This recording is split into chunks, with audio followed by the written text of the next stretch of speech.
बिस्मिल्लाहिर्रहमानिर्रहीम। आज हमने नॉन लीनियर प्रोग्रामिंग स्टार्ट करनी है। नॉन लीनियर प्रोग्रामिंग में हमारे पास जो ऑब्जेक्टिव फंक्शन होता है या फिर जो इनइक्वालिटी कंस्ट्रेंट्स होती हैं उनमें से कोई भी एक जो है वो नॉन लीनियर फॉर्म में हो सकती है। जैसे ये पहले जो है हमारे पास मैक्सिमाइजेशन फ्रेमवर्क है, इसमें प्रॉफिट की मैक्सिमाइजेशन करनी है।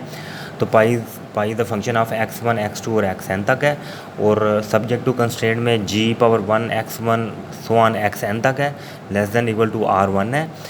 मैक्सिमाइजेशन फ्रेमवर्क में इनइक्वालिटी कंस्ट्रेंट्स में लेस देन इक्वल टू के साइन होते हैं। इसी तरह से जो दूसरी कंस्ट्रेंट है उसमें भी इस तरह पावर दी होगी x1 x2 so on less than equal to xn less than equal to r2।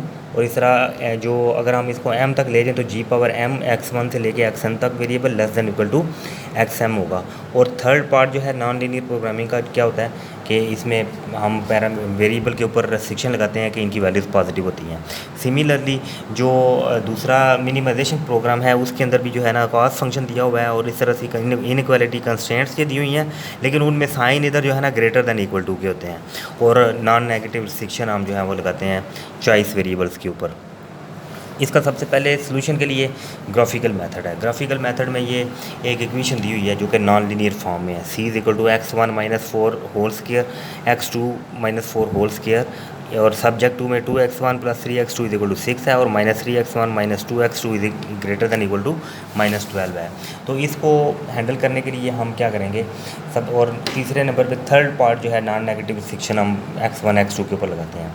इसको पहले इक्वालिटी में चेंज करेंगे, और x1 अगर यहाँ पे 0 हो जाए तो x2 की वैल्यू 2 हो जाती है, अगर x2 0 हो तो x1 की वैल्यू 3 हो जाती है। दूसरी कंस्ट्रेंट जो है उसमें भी इस तरह से इक्वालिटी में चेंज किया जाएगा, x1 की वैल्यू 0 हो तो x2 की वैल्यू 6 हो जाती है। इस तरह से x2 की वैल्यू 0 अगर हो तो फिर x1 की वैल्यू 4 हो जाती है। जो सर्कल है हमारे पास x1 - 4, उसमें x1 वाली टर्म जो है उसको लिख लेंगे, इसको बराबर 0 के रखेंगे, और x1 की यहाँ से वैल्यू 4 निकल आएगी, और x2 की भी वैल्यू यहाँ से इस तरह से 4 के बराबर निकल आएगी। इसके बाद हमने इस सारी इन्फॉर्मेशन को ग्राफ में प्लॉट करना है। वो कैसे करेंगे, x1 को इस एक्सिस के ऊपर ले लेंगे और y एक्सिस के ऊपर x2 को ले लेंगे, और 1 to 7 और ये इस तरह से 1 2 3 4 5 6 7 इस तरह पॉइंट्स ले लेंगे। और पहले हमने इस कंस्ट्रेंट को प्लॉट करना है, तो ये 2 और 3 पे है, तो ये हमारे पास एक सॉलिड लाइन आ गई। इस तरह से इस कंस्ट्रेंट को प्लॉट करना है, तो ये 6 और 4 पे है या 4 और 6 पे है, तो ये हमारे पास लाइन आ गई। इस तरह से इस सूरत में ये जो इन बिटवीन एरिया है, इस बॉर्डर और इस बॉर्डर के अंदर अंदर जो एरिया है, ठीक है, ये वाला, this is called feasible region. Feasible region जो है ये हम पहले लीनियर प्रोग्रामिंग को पढ़ते हुए इससे पहले डिफ़ाइन कर चुके हुए हैं।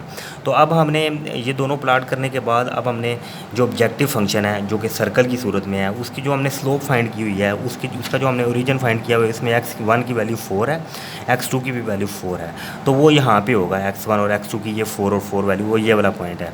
इसके बाद आपने इसके ऊपर सर्कल ड्रा करने शुरू करने हैं, और जो सा सर्कल जो है पहले इस जो इसका बॉर्डर लाइन है, इसमें जहाँ जिस पॉइंट को पहले टेंजेंट करेगा वो हमारा ऑप्टिमल सोल्यूशन होगा या पॉइंट होगा।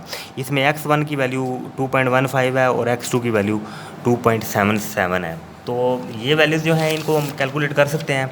तो इनको कैलकुलेट करने का तरीका ये है कि जो कंस्ट्रेंट हमने लिखी थी उसमें जो जिस कंस्ट्रेंट ने टेंजेंट किया था सर्कल को, ये वो वाली कंस्ट्रेंट है।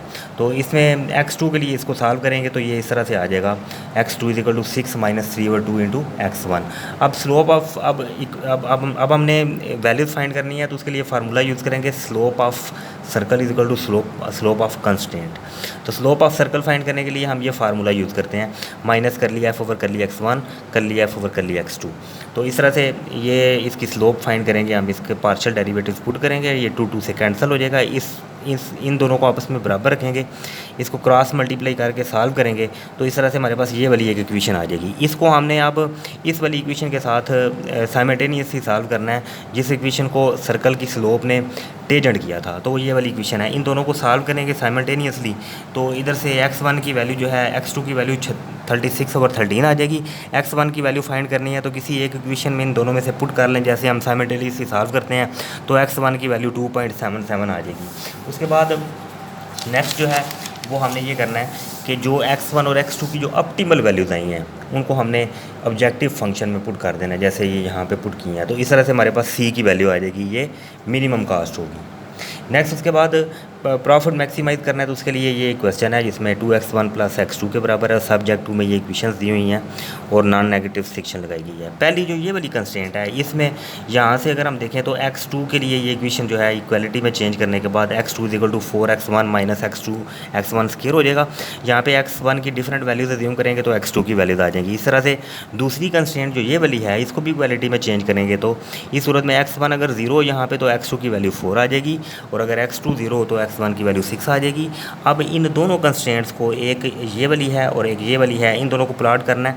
तो इसको जब प्लॉट करेंगे तो इस तरह से हमारे पास ये एक लाइन आ गई और जब हम इसको प्लॉट करेंगे तो ये सॉलिड लाइन जो ये वाली है ये 4 और 6 को ज्वाइन करने से हमें मिल जाती है।